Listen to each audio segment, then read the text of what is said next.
you so much for joining me again. You are welcome to the second part of my Japa series. So today I've been speaking about things I wish I knew before I left Nigeria to the United Kingdom. So again, I want to thank you for joining me. If you have not subscribed, please subscribe because I have a whole lot in store for you. So again, guys, as usual, I'm just going to take a quick break and come back. Thank you so much for joining me. Please stay tuned because I've got a lot of juicy stories and gossip for you. Thank you.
Okay. So you are welcome back to my channel. So I said I'll be speaking a lot about my immigration woes. So I left Nigeria for the United Kingdom in January 2018. And guys, it's been such an amazing journey and such a big learning curve.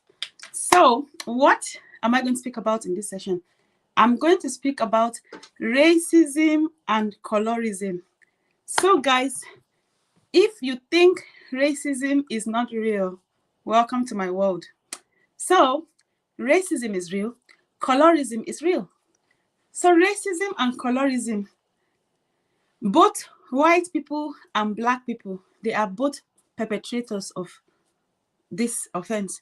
Guys, why are some of us racist? In fact, why are human beings racist? I asked someone before, if you cut my skin, the blood that will come out is red, right? If I cut yours too, your blood is red, so you don't bleed green, you don't bleed blue. So we're all human beings, the same level. So now let's go back. Racism and colorism. Now, why I said both white and blacks practice racism and colorism is from simple things that I have seen or that I'm still seeing. Number one, working in a care home. You're working with people of other backgrounds, but maybe from Europe or from the United Kingdom.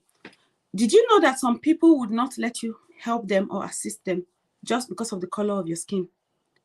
Bro, I'm trying to help you and you're trying to look at the color of my skin. I shouldn't help you. So again, racism and colorism. Even before I left Nigeria, colorism has been a thing. I remember one time in Nigeria, men used to go for only the light-toned women. They don't used to go for dark women. In fact, it took a lot of body positive, in fact, darker shade women stood their grounds. They were proud of themselves. They refused to change what they looked like, and the world had to accept them the way they are. So again, colorism and racism. Let me give you a very practical example of racism that I've experienced in the United Kingdom.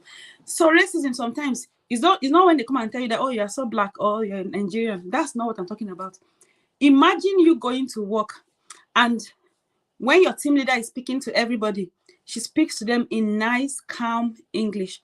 But when she wants to speak to a colored person, She reduces her voice and she's trying to use her head to describe what she's saying.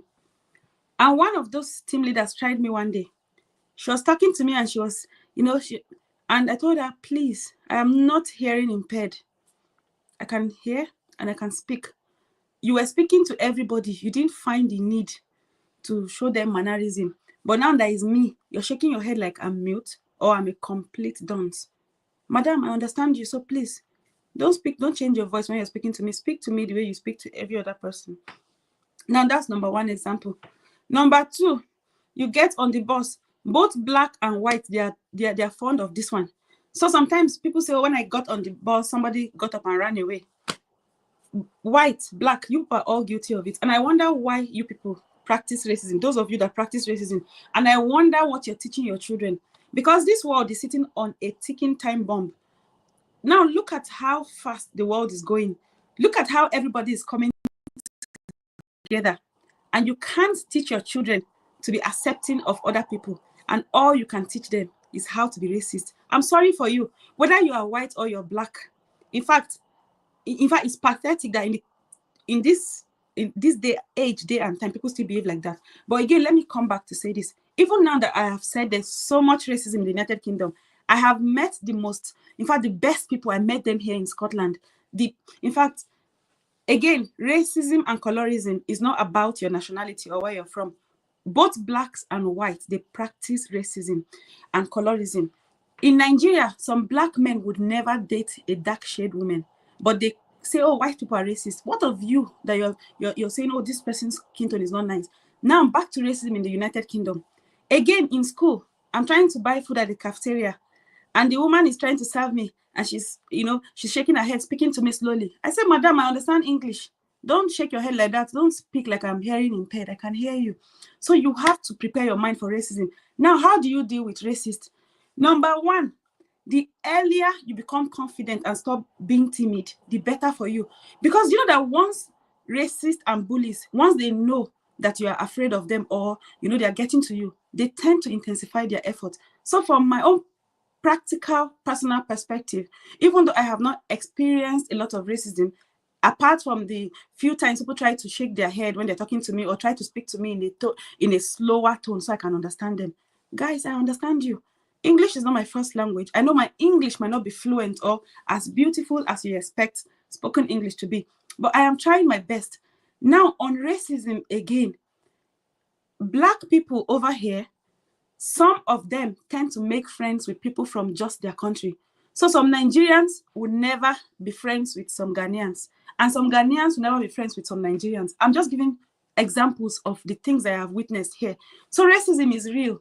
And sometimes if you are getting on the bus, people are greeting the bus driver, hi, good morning, good morning. He's smiling at them.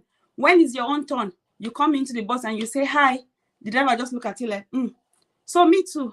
When I enter your bus, if your face does not look welcoming and accommodating for greeting, I won't say hi to you because I have learned how to deal with bullies and racists. So number one step is you need to be bold. Stop being timid. You need to know first. You need to accept. Those racists cannot do anything to you. Did you know that in the United Kingdom, there are laws that protect you against those kind of things? So this is not back home. So if someone is being racist or someone is being nasty to you on the basis of your skin color or your religion or your beliefs, take the laws into. In fact, you need to report to the law. If you are not, if you're not like hot-blooded like me, report to the police. There are laws for those kind of things. Now back to racism again.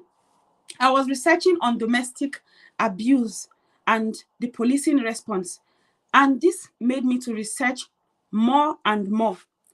Sometimes you might find a black couple, like they've had so much bad experience with other black couples, so they never befriend other black couples. They try to be friends with white couples.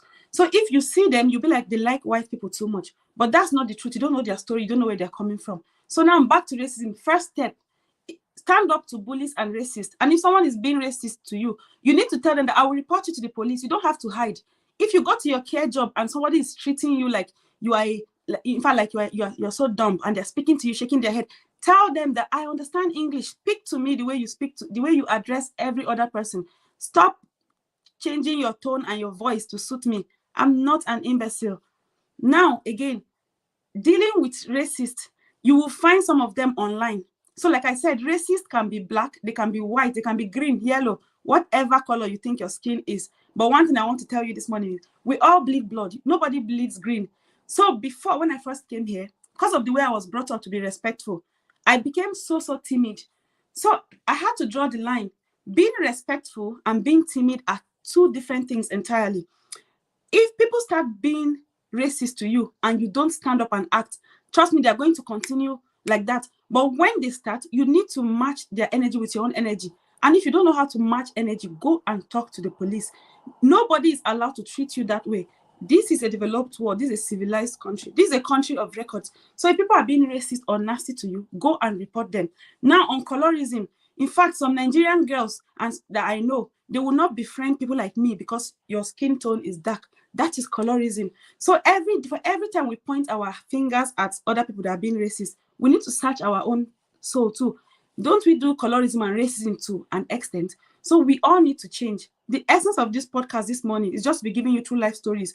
Now, let me give you one story of what happened to me in the care home. I wanted to look after a woman from somewhere in Europe, and I tried to touch her, and she said, "Oh, you black bitch, don't touch me." I was like, "Oh, yeah." She told the other white girl, "You fat bitch, don't touch me." And the white girl went to sit down and be crying. Me, cry? Because you said I'm a black bitch. Yes, now I'm black. What is there to cry about?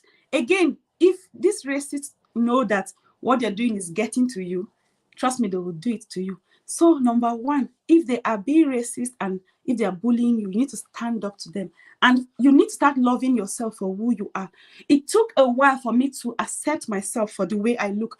I have always been insecure about the way I look. I've always been insecure about looking so dark. I've been always insecure about my big tummy and the way I look. In fact, I used to feel too tall at just 5.7 feet. I feel like a giant.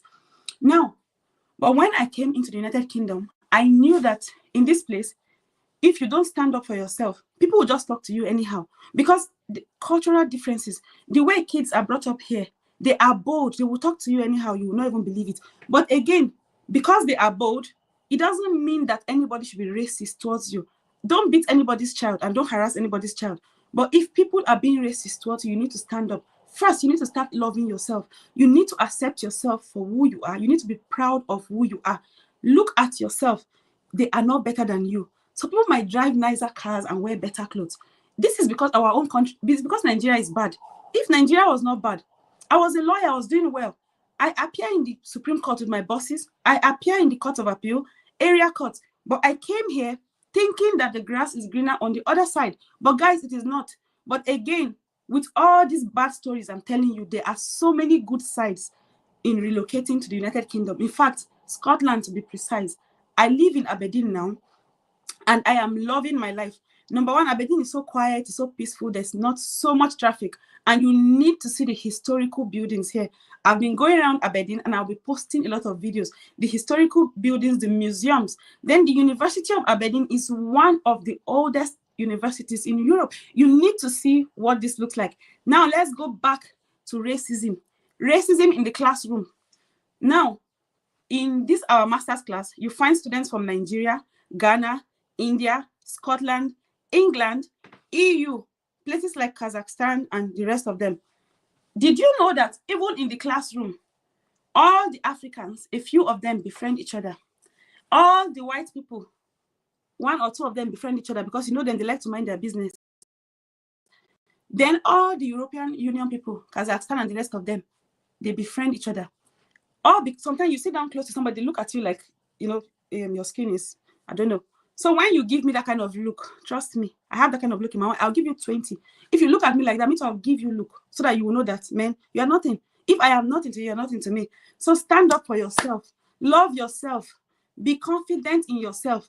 If racists know that you are not confident, guys, they'll ask you to lie down so they can be matching on your head. So be confident in yourself. Be true to yourself. Be authentic and know your rights. Now, I'm going to move from racism. I'm going to move to men and women that used to come here and treat their partners like piece of shit. You need to change because karma is real. I went on Instablog this morning and I saw someone said, "Oh, my wife or my partner has just applied for another visa. She did not include me. Have you told people what you did? Let me tell you what some dependents do here in the United Kingdom. I'm speaking from so many people's experience. Some people's dependents follow them here and not lift a finger. The student will be working and also taking care of that dependent. Remember, the student is only on a 20-hour visa. So what sort of dependent are you? How evil can you be? You come to this kind of foreign land. You know this place, if you don't work, you won't earn. But the harder you work, the more you earn. If you want to work in this place, there are jobs for you to do. But imagine having a dependent that will come here with all these opportunities and not even help you out at all. And they're just doing their own thing. So now you need to be wary. So if you're coming to the United Kingdom, if you've had your boyfriend or girlfriend from a long time ago, I understand coming together. But if you were planning to come here and somebody tries to start befriending you 6 months, 3 months before the time, guys, they are looking for an escape route. And the moment they get here, they will find white people and they will get married to those white people. They will leave you alone. They will dump your sorry ass. So if you have a partner and you came here to help them, why can't you do the main thing that brought you here? You find a lot of Nigerian men in other girls' inbox. What are you doing in people's inboxes? It is so embarrassing, the kind of things they do. Now, I'm not saying Nigerian women are not guilty of the same. We are all guilty, but in most cases, it is the men that do this. You are strong, you can work. Why can't you support your woman? You sit there, the woman is struggling, doing everything for you. Why she grows old and looking so, you are looking so good. So if you are a dependent and you came on a visa, face your job, do your job right. Stop choosing jobs. Some Nigerians will also go on Instagram and say they are sweeping the floor, they are wiping asses. Yes, that is why you are paid. You are paid. I did care job. If I can tell you how many jobs I did when I came here. I first started from community care. I cleaned a hotel. I was working as a room attendant. I started my support job. I've been doing care job day in, day out. Then I lectured a little bit at Robert Gordon University. And this year, I started my own business. So guys, if you are planning to come to the United Kingdom, let's have a quick recap of what we spoke about today. Number one, if you're coming to the United Kingdom, don't come based on the promises of people. If people promised you money, forget about them. Make your plans for yourself. Don't depend on anybody. Don't rely on anybody. Number two, if you're coming here, be wary. Racism is real and colorism is real. So you can suffer racism from both white and black. You can suffer colorism from both white and black. So if you're coming here, come with an open mind. Don't come here hoping that it's going to be a bed of roses. Like I said, when I was coming here, I got so many promises of visas and scholarships. And I thought that by the time I'm finished paying my fees, I'm going to buy a beautiful car with the rest of my money. Guys, nobody gave me a dime. So if you're coming here, plan for yourself. If you're bringing a partner or a dependent, you need to check them well. Hope you're not bringing somebody that is just with you just because you are relocating. You don't want that kind of baggage. They won't love you. Then you will come here. You won't have a lot of friends because of the way the life is lived around here. Everybody minds their business. So imagine if your own partner that you brought doesn't even laugh or chat with you. How are you going to feel? Guys, you can be miserable. I know love is sweet, but use your head. Think very well. So this applies to both men and women. If you have a partner you are bringing to the United Kingdom, think well, why are they with you? What have you guys been through together? In fact, if possible, sign a prenup. Sign a prenup. So guys, there you have it. My younger brother is online and he's making me laugh so much. I've even lost the plot. So I'm going to come back again and continue the story. So if you want to have dependents in the United Kingdom, don't be foolish. Be wise. Open your eyes. They will use you. So guys, there you have it. I'll be back in another 1 hour to go live again. Thank you so much for joining us today.